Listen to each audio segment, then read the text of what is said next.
अस्सलाम वालेकुम फ्रेंड्स, आज मैं आपकी खिदमत में एक और बहुत खूबसूरत नावल के साथ हाज़िर हुई हूँ। लेकिन नावल शुरू करने से पहले मेरी आप सबसे रिक्वेस्ट है कि अगर आप मेरे चैनल पर नए हैं तो मेरे चैनल को सब्सक्राइब कर लीजिए और बेल नोटिफिकेशन दबाना बिल्कुल ना भूलें, ताकि आने वाली हर नई वीडियो सबसे पहले आप तक पहुँचे। तो आज के नावल का नाम है हम किसी का ख्वाब थे, जिसकी राइटर है नाज़िया कमल नाज़ी। तो आइए चलते हैं अपने नावल की तरफ। खिड़की से बाहर छाजों में बरस रहा था, मगर वो गुमसुम सा बेनियाज खड़ा शदीद सर्दी के बावजूद ठंडी हवा के थपेड़ों को अपने वजूद पर बर्दाश्त करने की कोशिश कर रहा था। सुर्ख आंखों में कर्ब की लहरें समंदर की बिछड़ी हुई मौजों की मानिंद हलचल कर रही थी। हल्की हल्की बड़ी हुई शेव में उसका दिलकश सरापा और भी ज्यादा खूबसूरत दिखाई दे रहा था। कुछ देर में वहीं खड़े रहने के बाद वो पलटकर बेड पर आ बैठा था। अगले ही पल उसकी उंगलियां अहमद विलाज का नंबर प्रेस कर रही थी। हेलो। 2-3 बेल्स के बाद उसकी कॉल पिक हो गई थी। दूसरी तरफ रुताबा ने उसकी कॉल पिक कर ली थी।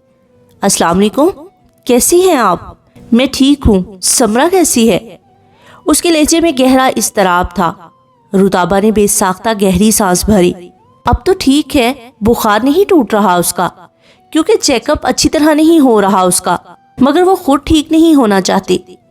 आप समझाते क्यों नहीं हैं उसे?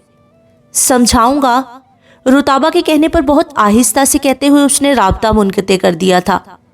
क्या थी समरा बुखारी उसके लिए?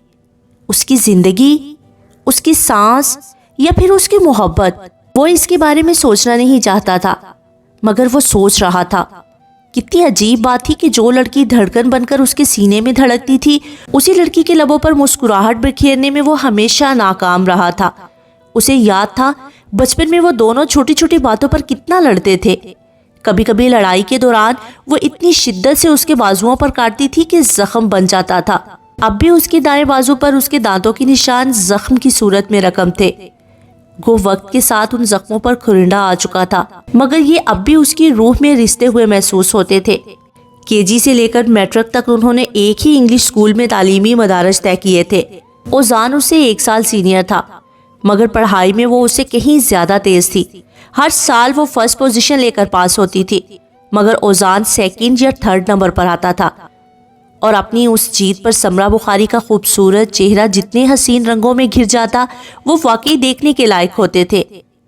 समरा से लाख अदावतों और दुश्मनी के बावजूद वो स्कूल में उसका ऐसे ख्याल रखता जैसे वो नन्ही सी कांच की गुड़िया हो।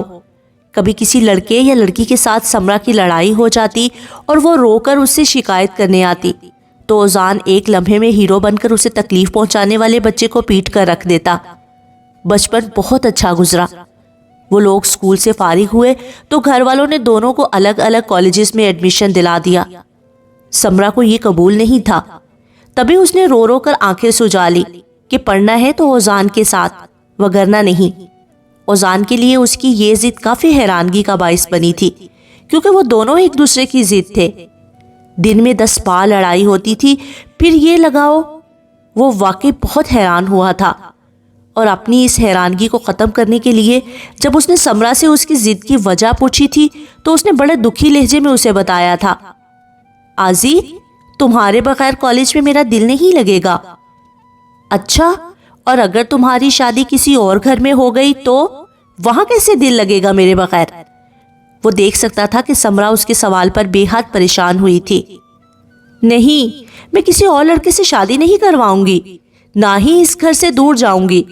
बस तुम मुझसे शादी कर लेना प्लीज। उसकी मासूमियत पर सिर्फ एक लम्हे की संजीदगी के बाद वो हंसते हुए बोला था, माफ करो बीबी, मैं सारी उम्र के लिए ये बला अपने गले डालने से बाज आया। मरो तुम, मैं भला हूँ। वो रूहान सी हुई जब वो उसके हाल का मजा लेते हुए बोला, और नहीं तो क्या, पूरी चुड़ैल हो, जंगली बिल्ली हो। तुम खुद हो गए जंगली बिल्ले। मैं नहीं पढ़ती तुम्हारे साथ, ना ही शादी करूंगी। तुम इस काबिल ही नहीं हो कि मेरे जैसी प्यारी लड़की तुम्हारे साथ रहे। खबरदार जो आज के बाद मुझसे बात की तो। हमेशा की तरह वो हंसा था, और समरा नाराजगी के इजहार के तौर पर अपनी सुर्ख नाक रगड़ती कमरे से वॉकआउट कर गई थी। उसने खाली खाली सी एक निगाह बड़ी हसरत से अपने हाथों की शिफाफ हथेलियों पर डाली, फिर बेड के क्राउन से टेक लगाकर पलकें मूंद ली। سمرا نے اسے ناراضگی کے بعد نہ صرف علیحدہ کالج میں چپ چاپ ایڈمیشن لے لیا بلکہ اسے بات چیت کرنا بھی ترک کر دی تھی۔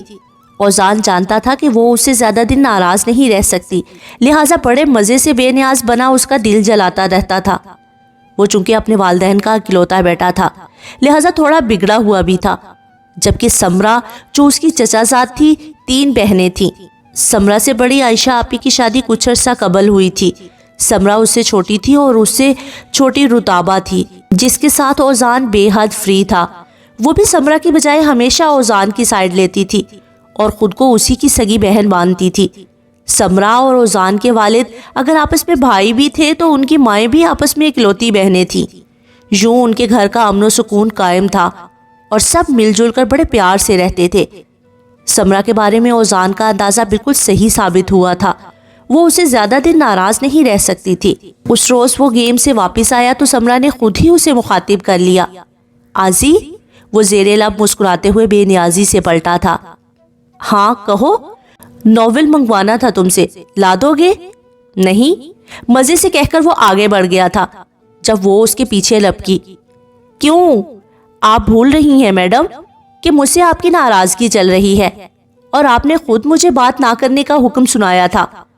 بکواس بند کرو، وہ سب میں نے غصے میں کہا تھا۔ اچھا، اور جو پچھلے 1 ہفتے سے میرے سارے کام کرنے ترک کیے ہوئے ہیں وہ سب کیا تھا؟ پتہ نہیں کیا تھا، وہ پھر چڑی تھی۔ اوزان نے اسے مزید تنگ کیا۔ اوکے، جب پتہ لگ جائے تو آ کر مجھ سے بات کر لینا۔ شان بے نیازی سے کہہ کر وہ اپنے کمرے میں بند ہو گیا تو پیچھے سمرا غصے سے پاؤں پٹکتی رہ گئی۔ اگلے چند روز پھر ناراضگی کی نظر ہو گئے تھے۔ سمرا نے دوبارہ اسے مخاطب کرنے یا منانے کی کوشش نہیں کی تھی اور اسی چیز نے اسے سلجھایا تھا۔